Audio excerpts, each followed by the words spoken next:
Things keep getting better for the Miami Heat as we have multiple massive player leaps incoming for this team going forwards that Heat fans should be absolutely thrilled about right now, as there has been a lot of discussion surrounding this Heat team and some needs going into the season that now the team is going to look a lot better as Pat Riley looks like he has done it again when it comes down to bringing in these under-the-radar guys who show up and show out in Miami. And we're going to break all of that down, guys. There's a lot to go over with this, but before we do that, if you're part of that 79% that's not subscribed to Miami Heat Digest, make sure to subscribe for daily Miami Heat updates. We got a lot of great videos coming out for you guys, and before we know it, training camp and the preseason and regular season are all going to be underway, and we have a ton of great stuff coming out for you guys you don't want to miss out on.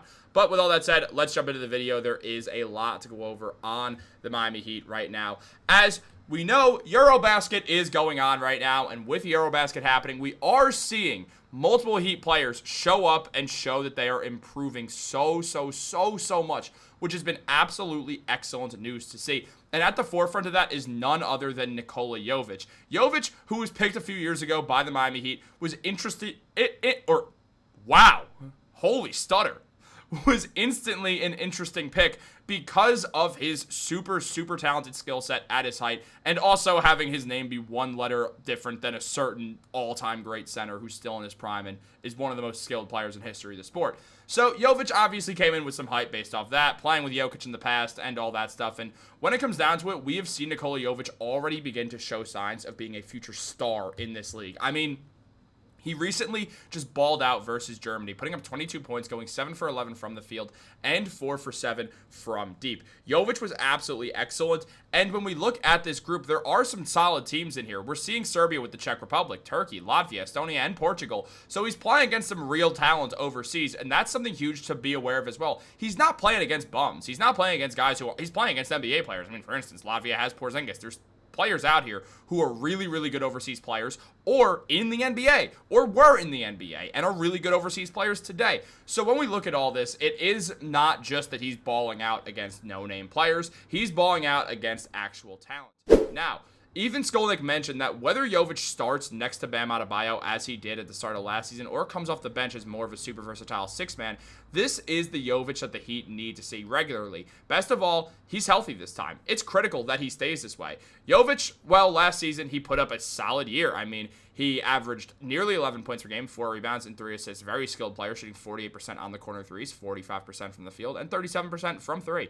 So Jovic has shown that he absolutely is a very good NBA talent. He's 6'10" and can play a multitude of different spots with Miami. Whether we're seeing Jovic in a small ball 5 role or in a 4 role, which I actually like to see, for the record, guys, I would way prefer to see Jovic as the starting power forward on the Heat.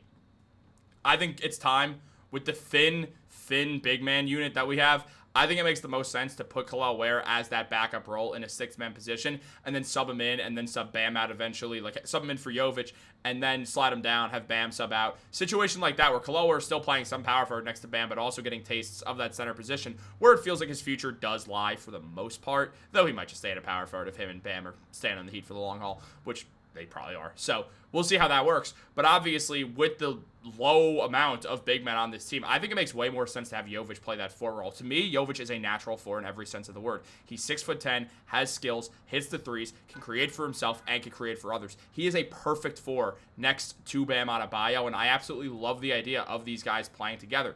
And I mean, he's not the only one who's loving, or I'm not the only one who's loving Jovic going overseas and showing this. Eric Spoelstra has said the same thing, saying, I love when he spends time with the national team. Every time he comes back to us, he comes back more mature. I think being surrounded by a group that knows how to win and cares about winning, a team that is well connected, makes a big impression on him. I'm looking forward to great things that he's going to do with us. And I mean, I feel the same way. We look at Nikola Jovic and also Pelle Larsson, who we'll talk about in a little bit as well. Because when it comes to Jovic, I mean, he put up 22 points, 64% from the field, made 4 threes. And Pelle Larsson also played well, putting up 17 points, shooting 62% from the field, and getting 4 rebounds. So we saw good moves by 2 of our overseas guys. And when we look at the depth chart, both of these guys are going to be playing serious roles. It has Jovic as the backup center, but as I said, I want to see Kel'el Ware as the backup center and Jovic as the 4. I think that makes a lot more sense for this Miami Heat team right now, and that's exactly what I want to see happen. A lot of Tyler Hero, Andrew Wiggins, Norman Powell, Nikola Jovic, and Bam Adebayo is a very good unit in the Eastern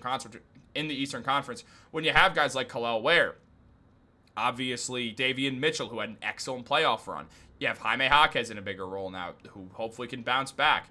And then on top of that, Pelle Larsson is playing really well. It's an exciting unit, and there's a reason to be excited knowing how well that Erik Spoelstra can work with these guys. Something that's going to be a huge part of this season as well when we consider everything going on with the team. Now, we look at the way that Jovic has played in the Summer League thus far. We're going to make that a little bit bigger for you guys as well so you can see it a little bit more clear, because Jovic, he's been great throughout all Summer League. When he first came in, he was good. I mean, the NBA 2K Summer League in 2024-25, really 2025, he put up 12.5 points per game, 3.7 rebounds, and 3.7 assists, getting over a steal per game, shooting 35% from 3 and 47% from the field. He played not as great in the California Classic and ended up finishing with only 10 points per game on 44% shooting and 36% three-point shooting, but was still putting up good numbers overall. And then in Summer League last year, in 5 games played, he put up 17 points per game, 3 rebounds, and 3 assists, shooting 42% from the field and only 26% from 3 because his final 2 games he really didn't hit the 3 ball well. But we know Jovic can shoot. It's not something that I'm too worried about until he's not shooting well in the regular season. If that's the case, then I'll be worried. But as of right now, I'm really not concerned about him. Now, to talk about Pelle Larsson for a second as well. Larsson, he's going to have an expanded role this year. He played 14 minutes per game last year, put up 4.6 points, 1.7 rebounds, and 1.2 assists, while also shooting 44% from the field and 33% from 3.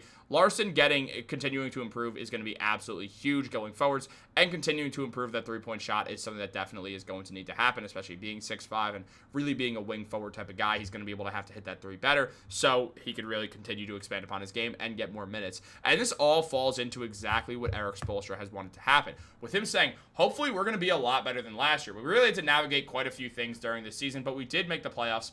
The playoffs did not go how we wanted it to go, but the league is tough after all. Continuing by saying, we pride ourselves on finding a way to compete for a championship every single year. So that's what our standard is. That's what we're aiming to do this year, and I think that we have a good group. I'm inclined to agree. I mean, this is a year where we could definitely see that Heat culture thing work out. I mean, depending on how Larsson and obviously Jovic show up, depending on how Norman Powell comes in and affects the game, depending on if Davian Mitchell can show up and really keep building off that end of season and playoff run that he had, there's a lot to be excited about going into this season, especially considering how bad the Eastern Conference is right now. We know what the Heat can do in a good Eastern Conference when we can upset people, and obviously the Heat are going to be scouring the trade market, looking for another star to add onto this team, using that Andrew Wiggins contract. So that as well is going to be something to look for, and all of a sudden the Heat can easily become one of the best teams in the Eastern Conference this year. So I fully believe that Erik Spoelstra is absolutely right throughout this whole situation, and I do trust the Heat to really get things going, but also I'm a serial optimist after all. Guys, what do you think about this whole situation? What do you think about Jovic? What do you think about Pelle Larsson? I'm looking at Mosquito. I kind of want to clap it. I'm not able to get it.